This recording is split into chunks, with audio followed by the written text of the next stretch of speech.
Hey all, it's Stabby here, making a video on black apple white programming. Um, yeah, so firstly, obviously, this is a form of mostly information pattern manipulation, but a programming type effectively that works to turn the world into a series of boxes that are either the good pepper white or the bad pepper black, and put everything into one of those two boxes.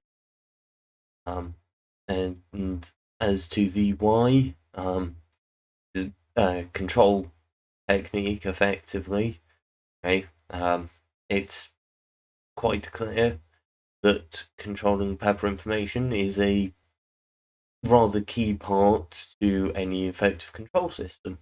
And of course, this is an information control technique. Uh, Additionally, of course, it helps lay out rules of behavior that to become ingrained. And rather than ingraining behavior by fear, it allows the use of morality being guided to ingrain rules of behavior. For example, a likely common one, can't say for certain myself, but certainly something we have is the idea that snitching is bad, right? So the act of, it doesn't matter whether or not you know something bad is going on, whether someone has broken rules, been a bad person in whatever way, or even not necessarily a bad person, just breaking the rules, you don't tell on them, which might seem counterintuitive, but of course, that rule that you don't tell on people goes for the whole, well, you don't tell on the org to anybody outside of it, because they wouldn't they wouldn't take it well, effectively, right? And snitching is bad, and that would be snitching, okay? And so part of the way that was built for us was that you don't necessarily understand why people are doing something that's against the rules, that rules are there to be, and that, you know, yeah, the rules of society say that what's happening is wrong, but that's just because they don't understand the true need, the true value of what is going on. And so snitching on that is doing more harm than good, effectively, is the idea. Which, you add that on top of a heavily ingrained idea that snitching in any way, shape, or form is bad, then of course it doesn't matter whether or not people know and are capable of speaking out in other ways, they're not going to, because let's face it, most kids, especially those who are traumatized and scared, are perfectly happy to follow the rules when it pulls them no potentially negative attention. Okay. As to the how, the literal physical beating out of any pepper nuance, um, presenting any and all viewpoints simply as the extremes. Right? Any argument you present just the extremes of the argument, ignoring any nuance that exists, and in fact deliberately hiding any nuance that exists, rather than simply not mentioning it, saying that it's not there, that middle ground is simply a lie, that anyone claiming to speak for the middle ground is simply on the other side to you, and trying to pull you to the other side by making it seem more reasonable by taking a middle ground first.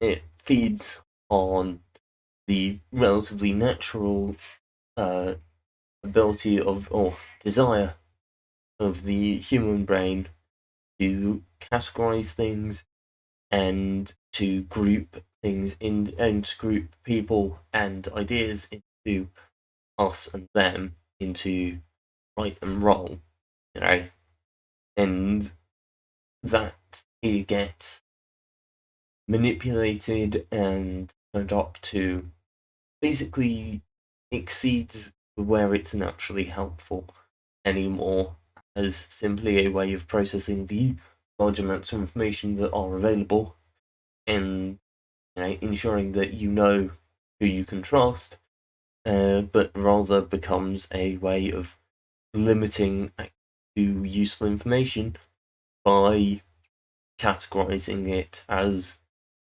as information that is either false because it's being provided by outsiders, or the in opposition to one's own viewpoint and therefore wrong, and for whatever other reason, or simply unimportant. Yes, this argument might be true, but it doesn't matter, sort of thing, because it automatically gets categorized as that because it has to, because it opposes the viewpoint that you've been told is the good, the white one.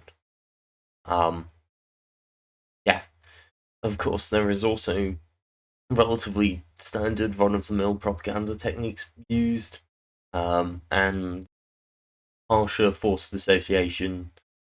For example, flashing pepper images with the appropriate background for whatever is the desired association. So, for example, if the group wants to, let's say, for example's sake, they want to promote the relaxation of gun law, the ability for people to get hold of guns, they may well use a white background, a pleasant background, for an image of, and depending, potentially going as far, assault rifles, shotguns, whatever it happens to be. That's just an example, and you can probably think of similar arguments being made for other things, and how that might be done similarly if you don't have personal experience with this.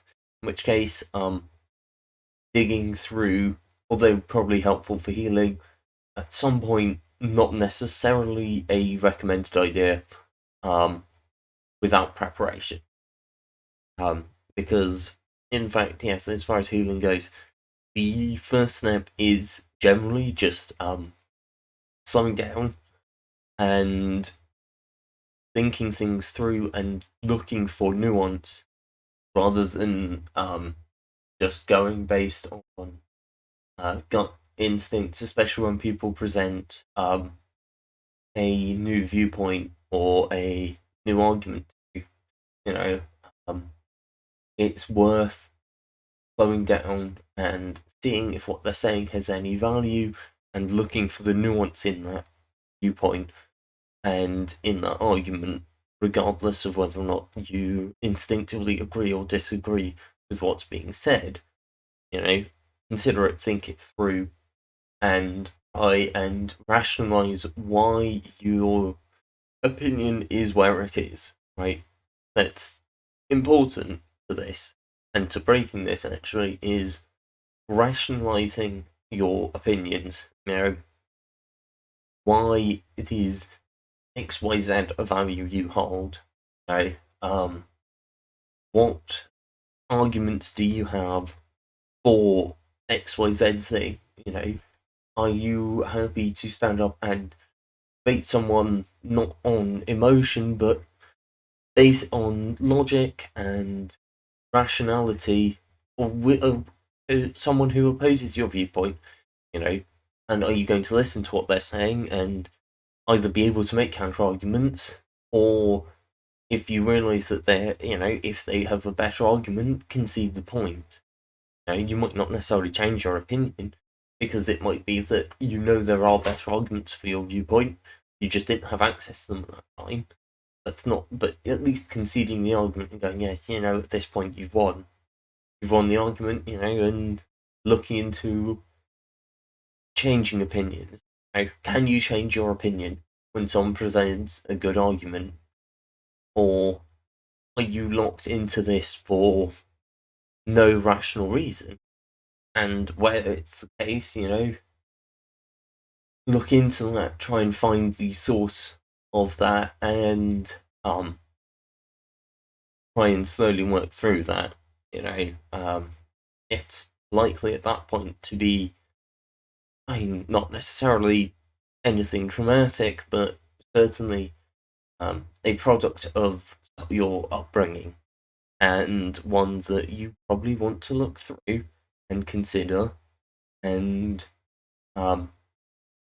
look to at least come up with good arguments as to why that's your opinion, and back up that opinion with arguments, or change that opinion, because not necessarily a bad opinion to hold.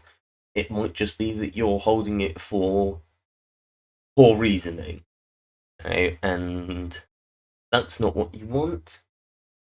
And in fact, it's key to be able to hold one's opinions based on good, sensible argument, rather than simply, rather than basing your arguments purely on instinct and your viewpoints purely on instinct.